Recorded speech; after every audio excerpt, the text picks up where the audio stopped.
Ya, alih-alih menjadi alat bantu, Sirekap milik KPU justru seolah menemui jalan buntu. PDIP dan PKS kompak melayangkan surat pada KPU untuk menolak dan menghentikan sistem penghitungan suara pemilu itu.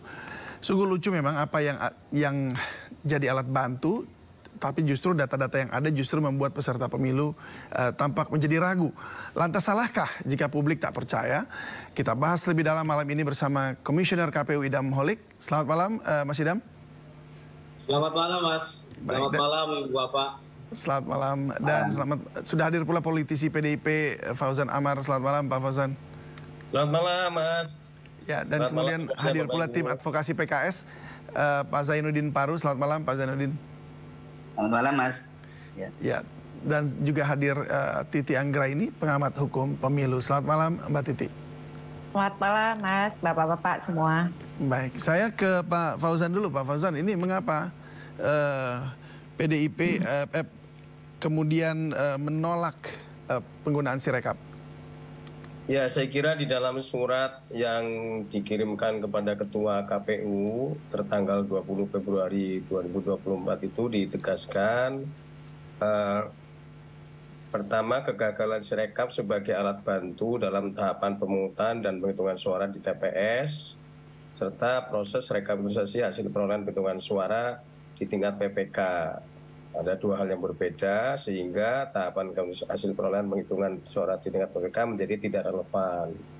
Kemudian ada sisi lain bahwa di dalam undang-undang undang-undang pemilu ya nomor 7 tahun 2017 pasal 393 ayat 3 disebutkan bahwa rekapitulasi penghitungan suara dilakukan dengan membuka kotak suara tersegel untuk mengambil sampul yang berisi berita acara pemungutan suara dan sertifikat hasil pemungutan suara. Kemudian kotak suara ditutup dan disegel kembali. Jadi artinya bahwa kalau mengacu pada undang-undang pemilu, sesungguhnya yang menjadi penentu itu adalah tentu saja penghitungan secara manual ya, secara berjenjang. Mungkin nanti Mbak Titi sebagai pakar hukum pemilu bisa menguraikan lebih panjang lebar. Sehingga Sirekap sebagai alat bantu mestinya kan membantu memudahkan ya di dalam penghitungan suara. Tetapi dalam prakteknya justru menimbulkan kebingungan. Bahkan ada beberapa kejanggalan-kejanggalan seperti jumlah suara di C1 ya dengan suara yang ada di dalam hasil Sirekap itu berbeda, baik itu pemilu legislatif maupun pemilu presiden.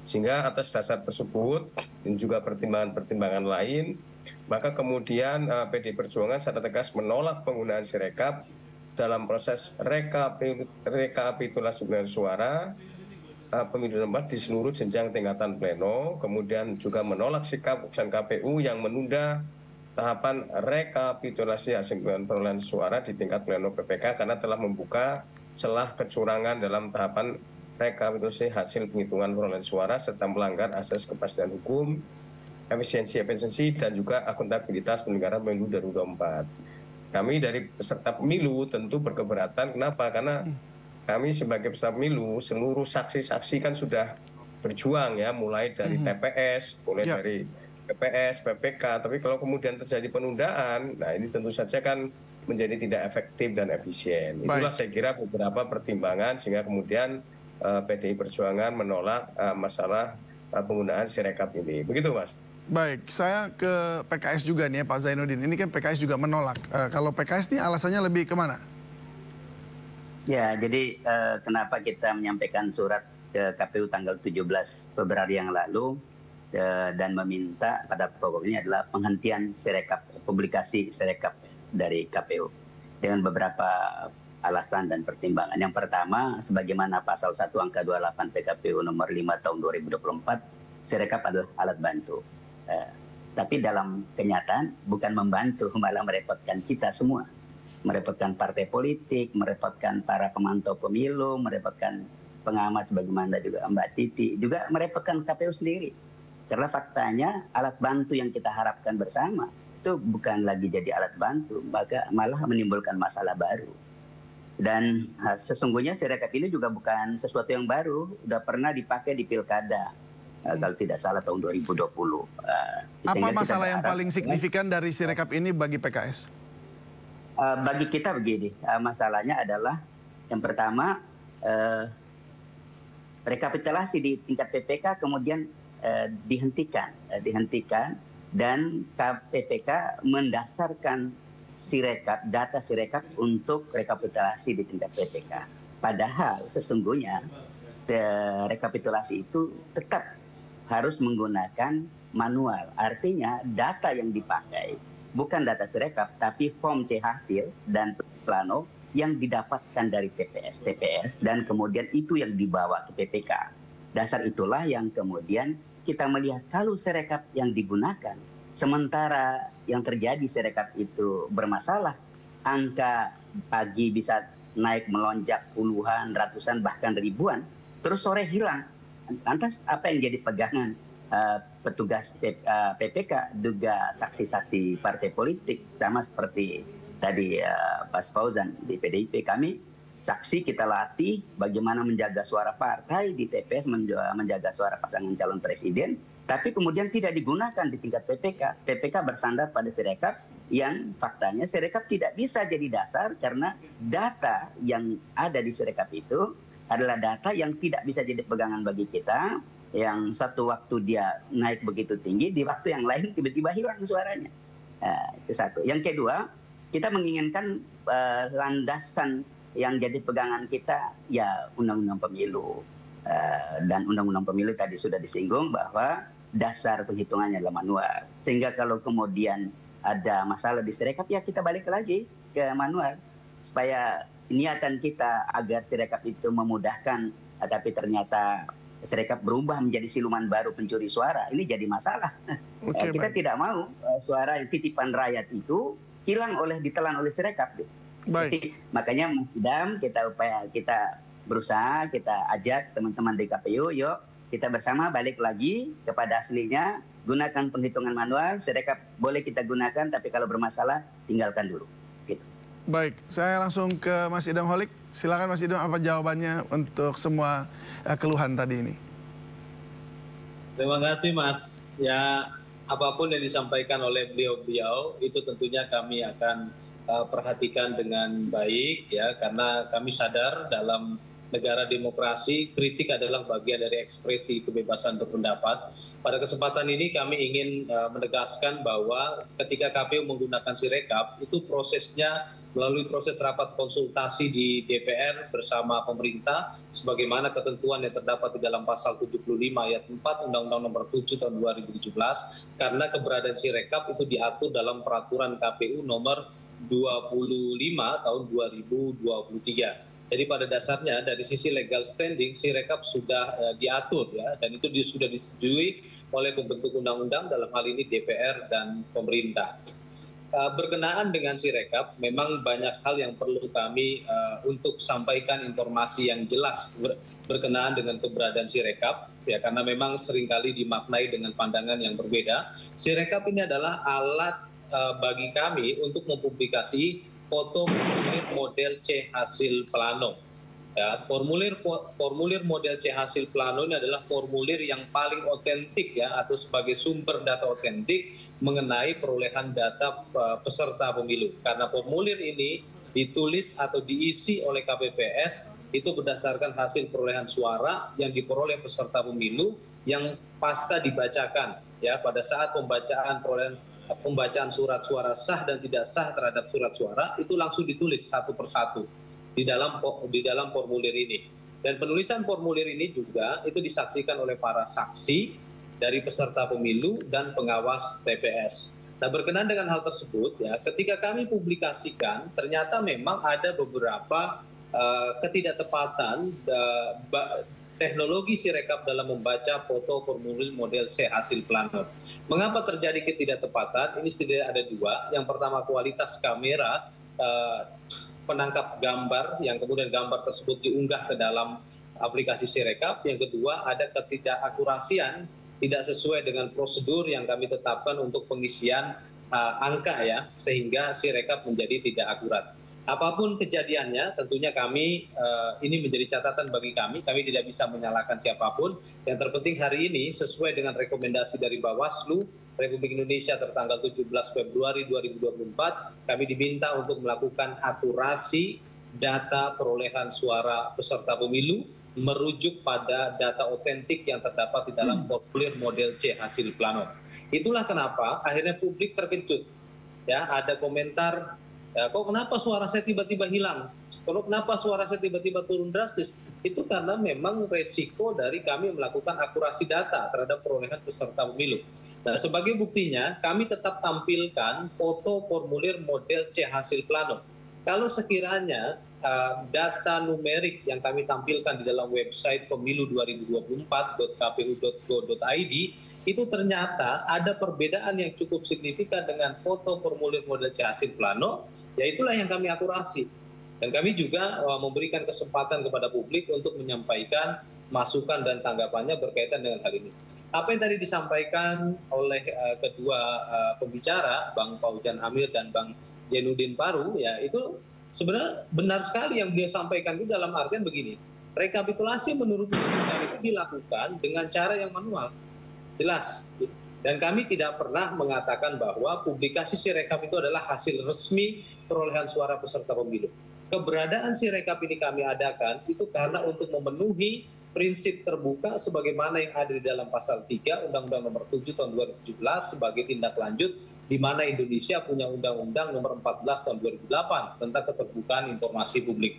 Dan kami berharap publik memiliki informasi yang cukup mengenai perolehan suara di setiap TPS-nya. Itulah kenapa KPU mempublikasi Sirekap dan hari ini kami terus mengakurasi data Sirekap dan kami perlu juga sampaikan sekali lagi untuk sekian kalinya kami sampaikan kepada pemilih Indonesia bahwa perolehan resmi suara peserta pemilu itu ditentukan berdasarkan rekapitulasi secara berjenjang mulai dari PPK, KPU Kabupaten Kota, KPU Provinsi, dan KPU RI dalam kegiatan rekapitulasi tingkat nasional yang dimana kami diberikan waktu oleh undang-undang selama 35 hari paling lambat. Oleh karena itu kami mengatur tanggal 20 Maret 2024 sebagai batas akhir proses rekapitulasi. Kami yakin proses ini dapat berjalan dengan lancar. Kami juga ingin mengajak kepada masyarakat secara terbuka untuk mengikuti kegiatan rekapitulasi yang kami lakukan secara berjenjang. Kami wajibkan kepada PPK untuk mempublikasi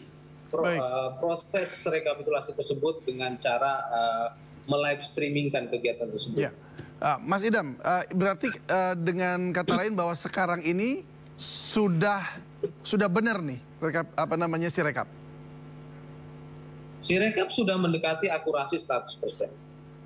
Enggak, artinya sistemnya, bukan penghitungan suara, tapi sistemnya sudah 100%. Sistemnya memang benar dan memang di awal, di hari pertama kami sempat mendapatkan DDoS attack ya, serangan DDoS ya, distributed denial of service. Jadi ada para pihak hacker yang tidak bertanggung jawab menyerang habis Sirekap ini sehingga akhirnya Sirekap sempat tidak bisa diakses, tapi pasca itu tim IT kami, gugus tugas keamanan siber juga akhirnya dapat mengatasi hal tersebut dan sampai hari ini Sirekap berfungsi dengan baik. Jadi sekali lagi Sirekap ini fungsinya ada mempublikasi foto formulir model C hasil plano. Baik. Untuk yang tadi Anda katakan bahwa DOS-nya diserang oleh hacker itu, apakah sudah ada hasilnya? Apa yang diserang lalu apa yang kemudian diambil, yang dikacaukan begitu?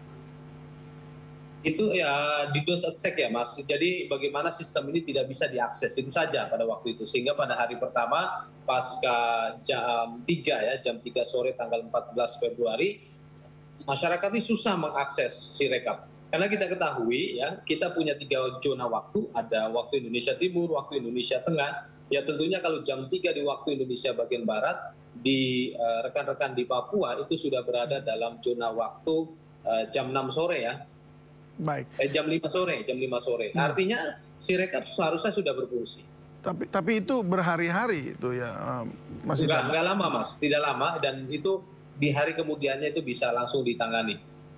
Baik. Dan sampai hari ini tidak ada masalah lagi Sirekap. Baik, saya ke Mbak Titi Anggraini. Apakah apa yang dijelaskan Mas Idam ini bisa diterima begitu?